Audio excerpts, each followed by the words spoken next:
네, 안녕하십니까. 저희는 앞서 발표한 DSD 랩에서 그 마스터 학위들의 그랜트를 받고 움직이는 슬레이브들, DSB 슬레이브에서 나왔습니다. 저희는 알테라 FPGA SoC 보드를 이용해서 쿼드콥터의 플라이트 컨트롤러를 설계한 것에 대해 발표하겠습니다. 저는 발표자 정진이라고 합니다. 저희의 발표는 처음에 설계 목적부터 시작하여서 보드에 대한 소개와 설계 절차, 그리고 각 절차에 대한 상세적인 내용 설명과 마지막 결론으로 끝을 내겠습니다. 먼저 저희의 설계 목적입니다. 저희는 그 전자공학을 전공하는 학부생 4명이서 이제 졸업을 앞두고 있어서 졸업작품의 일환으로 진행했기 때문에 어느 하나 소프트웨어나 하드웨어 같은 것에 편중되지 않고 페리퍼럴과 하드웨어, 그 다음에 플랫폼, 소프트웨어 종합적으로 설계할 수 있는 하나의 완벽한 시스템을 설계해보자 하였습니다. 왜 하필 쿼드콥터로 결정했느냐 하면은 쿼드콥터야말로 전자장치의 집합체라고 볼 수가 있습니다. 뭐 모터도 있고 뭐 다양한 센서들도 있지만 그 중에서 플라이트 컨트롤러라는 부분은 쿼드콥터의 뇌라고도 불리울 만큼 중요한 부분인데 그 부분을 저희가 FPGA SoC 보드를 이용해서 구현하였습니다. 먼저 플라이트 컨트롤러의 간단한 이제 오퍼레이팅 프로세스를 한번 살펴보시면은 처음 센서를 통해서 이제 뭐 롤 PCO라고 하는 그런 어떤 각도 정보를 받게 되고 사용자가 입력하는 컨트롤 시그널과 대조해서 이제 PID 제어를 통하고 PWM 컨트롤러로 그 변속기에다가 PWM 제어 신호를 보내게 됩니다. 네, 그런 방식으로 움직이는데 이런 대략적인 개요를 알아두시고 보시면은 더 편할 것 같습니다. 저희 보드에 대한 소개입니다. 저희는 이번 그 컨테스트가 D1 SoC 보드를 이용하는 것이었지만 D1 SoC 보드는 이제 다들 아시다시피 손바닥 이상의 크기가 있기 때문에 쿼드콥터에 탑재하기에는 좀 불리한 면이 있었습니다. 그래서 기본적으로 이제 그 인풋 아웃풋이나 자유로운 FPGA 설계를 하는 FPGA 영역과 ARM V7 아키텍처 기반의 HPS 영역을 지원하는 것은 공통되지만 손바닥보다 작은 크기와 가벼운 무게를 제공하는 D0 나노 SoC 보드를 사용하였습니다. 저희의 디자인 프로세스는 크게 4가지로 나눌 수가 있습니다. 처음에 개발 환경을 조성하는 부분과 FPGA 디자인하는 부분, 그 다음 HPS를 디자인하는 부분, 그 다음 마지막으로 어플리케이션 프로그래밍 하는 부분입니다.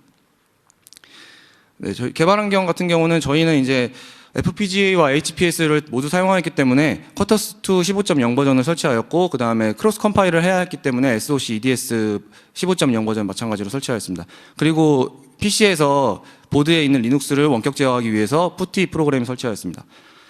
그리고 PC와 그 D0 나노 SoC 보드를 무선 공유기와 랜선으로 연결해서 크로스 컴파일 환경을 조성하였고 테라식에서 제공하는 리눅스 BSP를 SD카드에 올려서 리눅스 커널 3.13을 그 본드 위에서 구동시켰습니다. 그 다음에 이제 FPGA 디자인 부분입니다. FPGA 디자인에서는 핵심적인 게 PWM 컨트롤러를 보실 수 있습니다. 먼저 이것을 디자인한 목적은 그 플라이트 컨트롤러에서 궁극적인 출력은 변속기를 제어하는 것입니다. 변속기는 PWM 신호로 제어가 되기 때문에 HPS 영역에서 컨트롤 시그널을 받은 것을 PWM 제어 신호로 변경해 주는 것이 필요했습니다. 그래서 이런 식으로 설계하였고 여기 보시면 어드레스 4비트짜리 어드레스 신호와 라이트 신호, 그 다음 32비트짜리 라이트 데이터 신호가 있는데 이거 같은 경우는 HPS에서부터 데이터를 전달받기 위한 아발론 인터페이스 부분입니다. 그리고 리셋과 클럭 신호가 동기화가 되어 있고 궁극적으로 이제 PWM 2개의 신호가 나가게 됩니다. 쉽게 말해서 32비트 데이터를 받아서 PWM 2개를 뽑아내니까 저희 같은 경우는 총 64비트의 컨트롤 신호를 통해서 PWM 신호 4개를 뽑아내는 동작이 되는 겁니다.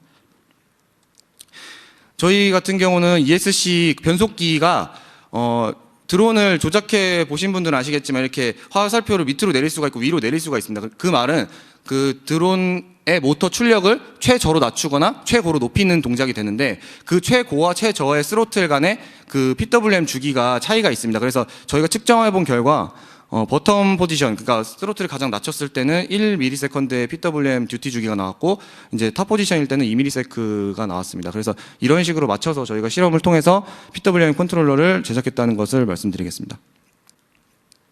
그리고 앞서 설계했던 FPGA를 PWM 컨트롤러를 커스텀 IP로 만들어서 아발론 인터페이스를 제작을 했습니다. 그래서 여기 보시면 아시겠지만 밑에 있는 2가지 부분이 아발론 메모리 맵드 슬레이브로 설정되어 있고 그것이 HPS 시스템의 그 라이트웨이트 AXI 마스터 부분에 붙어 있는 것을 보실 수 있습니다. 그리고 오른쪽에 보시는 것처럼 주소를 저렇게 설정해서 리눅스 상에서 코드로 이쪽에 메모리를 썼을 때 그 저희가 원하는 대로 PWM 신호를 보낼 수 있도록 만들었습니다.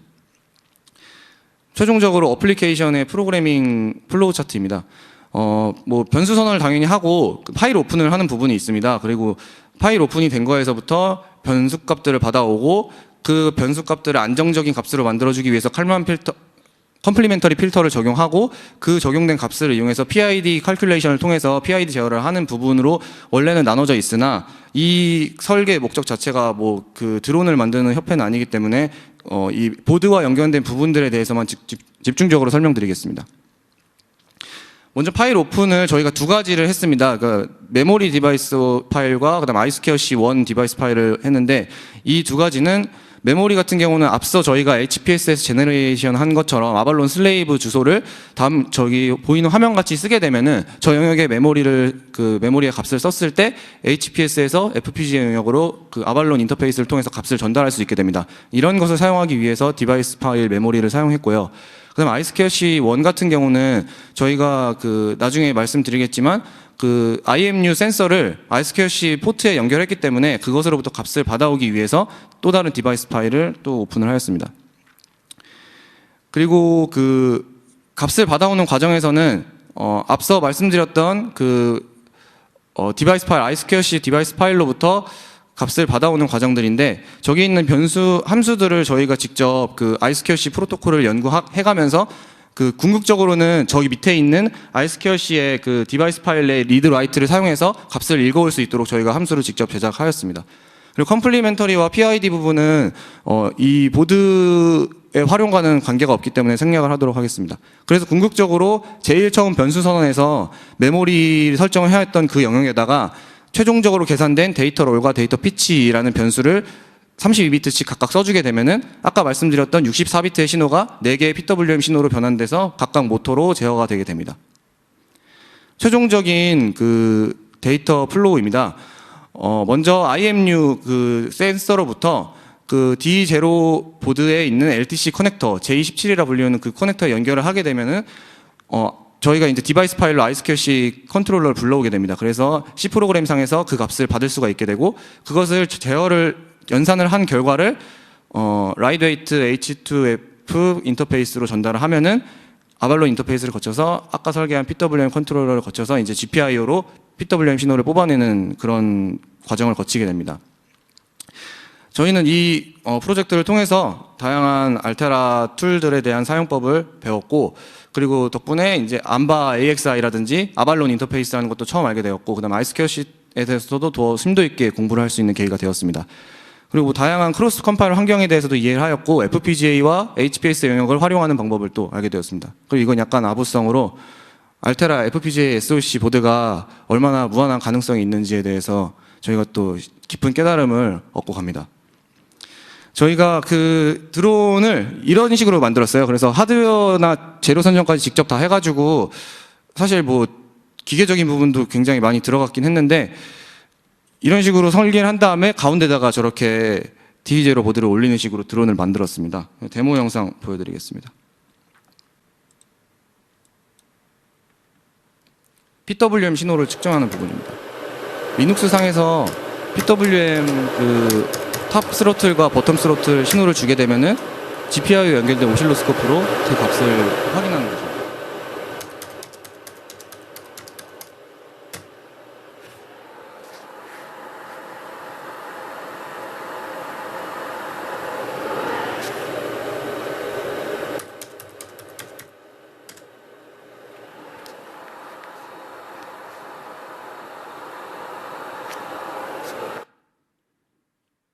네, 그리고 리눅스에서 또 이제 값을 입력했을 때 그 출력이 바뀌면서 드론이 이륙하는 지점의 파워를 찾아내는 실험이었습니다.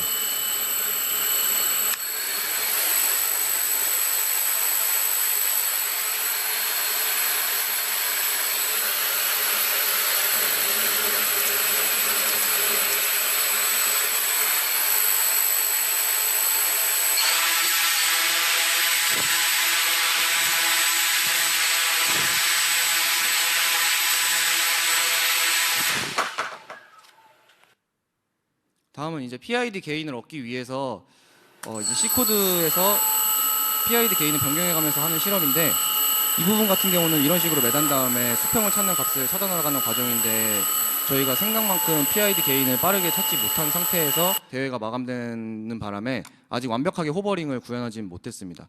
네, 저희 발표는 여기까지 마치겠습니다. 감사합니다. 네,